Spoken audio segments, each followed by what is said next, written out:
Welcome to concept clarity. आज का topic रहेगा how to score 100 in computer in class 10th ICSE board exam. कि अगर आपको भी 100 मार्क्स चाहिए तो इस वीडियो को एंड तक देखें। हमारे पास काफ़ी DMs आए थे कि मैम प्लीज़ बताइए कि आपने कहा है computer is a very scoring subject, तो कंप्यूटर में 100 के लिए कैसे प्रिपरेशंस करें। तो हम आज इस वीडियो में डिस्कस करेंगे कि क्लास 10th के ICSE बच्चे जो अपना बोर्ड एग्ज़ाम देंगे 2021 में, तो वो लोग आखिर कैसे कंप्यूटर में 100 ला पाएँ। So let's start.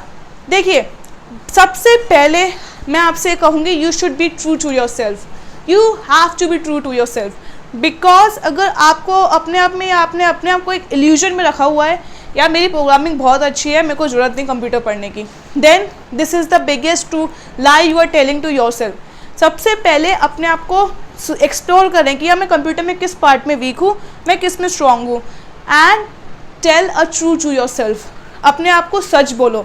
After that जब आप अपने आप को एक्सप्लोर कर चुके हो, अब टेक अ फ्रेश स्टार्ट। जो बच्चे कहते हैं कि हमें कंप्यूटर में सी भी नहीं आता, तो फिर आप सुनो, start doing your computer from the zero से स्टार्ट करो प्रोग्रामिंग, नो प्रॉब्लम। सबसे पहले तो कोड इफेक्टिवली चैनल को सब्सक्राइब करो, क्योंकि उस पर मैंने 100 वीडियो डाली हुई हैं खाली प्रोग्रामिंग की और प्रोग्रामिंग कॉन्सेप्ट्स की, और वो सब फ्री ऑफ कॉस्ट है। तो उससे देखो आखिर प्रोग्रामिंग, घर बैठे उस पर वीडियोस देखते रहो। हर वीडियो 10 मिनट्स 7 मिनट्स की है खाली प्रोग्रामिंग की, तो आपके 100 प्रोग्राम्स तो वैसे ही कवर हो गए। और 100 प्रोग्राम्स अगर आपके कवर हो गए तो this means you are covering your 50% of your syllabus. तो go and subscribe to code effectively. तो अब स्टार्ट क्या करना है, प्रोग्रामिंग ही करनी है, प्रोग्रामिंग ही करनी है। Right this in your head, put this thing in your head, क्योंकि आपको प्रोग्रामिंग से ही स्कोर होगा। Because your theory part, your programming part, entire computer paper is of programming only. 10th में प्रोग्राम अपने आप में सेपरेटली 6 क्वेश्चंस आते हैं आपको प्रोग्राम के लिखने के, ओके दैट। और उसके बाद जो थ्योरी होती है वो भी पूरी प्रोग्रामिंग की होती है। जो बच्चे कह रहे हैं कैसे, तो सुनो, सेक्शन ए में आपसे पूछा जाता है give the output of the following code. किसका होता है, प्रोग्राम का एक स्निपेट ही तो होता है वो। तो अगर आपकी प्रोग्रामिंग जब तक स्ट्रांग नहीं होगी तो आप स्निपेट कैसे उसे सॉल्व कर लोगे। नेक्स्ट, दूसरी बात, आपको जो थ्योरी के क्वेश्चंस आते हैं, what is abstraction, what is encapsulation, define a class, ये सब कहाँ से आएंगे, जब प्रोग्रामिंग आती होगी तभी तो इनको डिफाइन कर पाओगे। और अगर मान लो आपसे कह दिया differentiate between a parameterize constructor and a default constructor, उसका डिफरेंस कैसे कर पाओगे जब तक प्रोग्रामिंग नहीं आएगी, क्योंकि constructor is a part of your programming. 10 marks का क्वेश्चन हर साल आता है कंस्ट्रक्टर से। तो इसलिए make sure you do your programming 200%, क्योंकि जब तक प्रोग्रामिंग नहीं आएगी your entire computer paper is a flop show.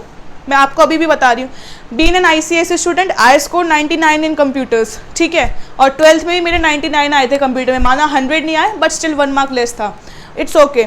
आप 95 की तैयारी करके तो जाओ कम से कम, ओके। 100 की तैयारी करोगे तब क्या होता है 99 आए, पर अगर 90 की तैयारी करोगे तो I think you will be flowing around in 80s।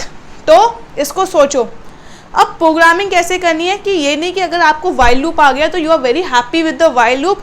और जैसे मैंने आपको सिखाया है कि how to find the sum of E digits of a number using a while loop, तो अब आप लोग क्या कर रहे हो, वाइल लूप के sum of E digits of a number निकालना शुरू कर दिया। फिर आपने क्या करा, चलो sum of the digit of a number निकाल लिया, तो उसके बाद हम क्या करेंगे, product of the digit of a number निकालेंगे। हम उसी कॉन्सेप्ट के ऊपर वही रिपीटेटिव प्रोग्राम्स करते रहेंगे अपने आप को खुश करने के लिए कि मेरे को प्रोग्रामिंग आ रही है, I am becoming a coder. No, this is wrong. आपको क्या करना है, वैरायटी ऑफ क्वेश्चंस करने हैं। जैसे अभी आपने एक नंबर के ऊपर क्वेश्चन कर लिया, नेक्स्ट टाइम अपना क्वेश्चन चेंज कर दो, चेंज द कॉन्सेप्ट ओनली। अब आप आओ स्ट्रिंग्स के ऊपर कि अगर वाइल लूप में स्ट्रिंग्स एक्सट्रैक्ट कैसे करेंगे, और कुछ नहीं तो वाइल लूप में अगर आपको नंबर का क्वेश्चन ही करना है तो change the concept inside the while loop. जैसे for example convert a binary number to a decimal number, decimal number to a binary number, उसमें वाइल लूप तो यूज़ होएगा पर कॉन्सेप्ट अलग लगेगा। तो make sure you practice variety of concepts. एक ही चीज़ की रेपिटेशन नहीं करनी, आपको उसी की प्रैक्टिस नहीं करनी रिपीटेडली, आपको वैरायटी करनी है, प्रैक्टिस ऑफ कॉन्सेप्ट्स की, अलग अलग कॉन्सेप्ट्स की। अगर ये वाला क्वेश्चन आ गया तो हाउ विल आई थिंक, ये क्वेश्चन आ गया हाउ विल आई थिंक। जब तक आप वैरायटी प्रैक्टिस नहीं करोगे आपकी प्रोग्रामिंग कभी अच्छी नहीं होगी।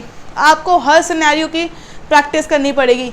जैसे फॉर लूप में अगर आपको पहला आ गया कि ट्राइंगल बनाओ 1 1 2 1 2 3 1 2 3 4 5, आपको ये तो आ गया, आप खुश हो गए।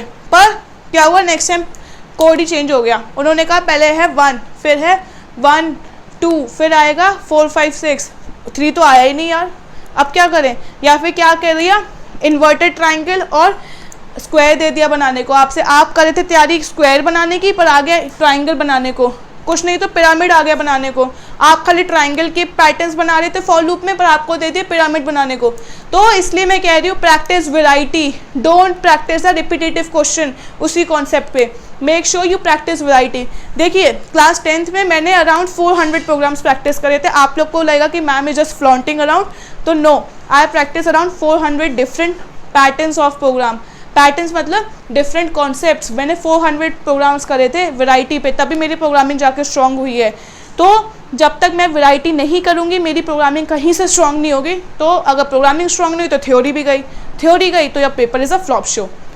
देखिए प्रोग्रामिंग अब मैंने आपको समझा दिया इतना, प्रोग्रामिंग पे फोकस करना शुरू कर दीजिए, कोड इफेक्टिवली से स्टडी करिए, ठीक है।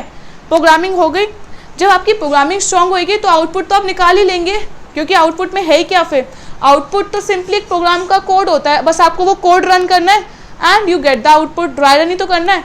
ड्राई रन तभी तो आप कर पाओगे जब आपकी प्रोग्रामिंग अच्छी होगी। जब आपको यही नहीं पता कि फॉर लूप मैंने ये यूज़ करा है, फॉर लूप वर्क कैसे करता है, तो फिर आप कैसे कर पाओगे अपनी आउटपुट प्रेडिक्शन, क्योंकि आपको यही नहीं पता कि फॉर लूप करता ही क्या है। तो इसलिए आपको ही सोचना पड़ेगा, फॉर लूप के लिए ऐसे हो गया, वाई लूप के लिए हो गया, आउटपुट आपका अच्छा होना ही पड़ेगा। उसके बाद then you have to think about how to make sure your theory is good. Theory तभी गुड होगी जब प्रोग्रामिंग कैसे गुड करेंगे, प्रैक्टिस से।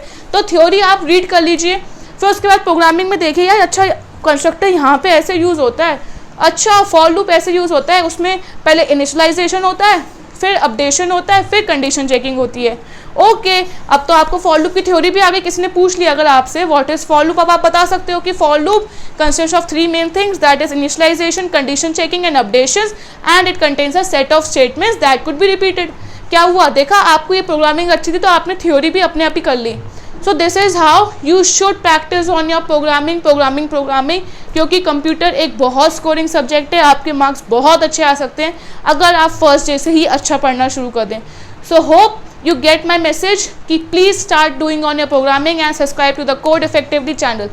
Thank you for watching the video.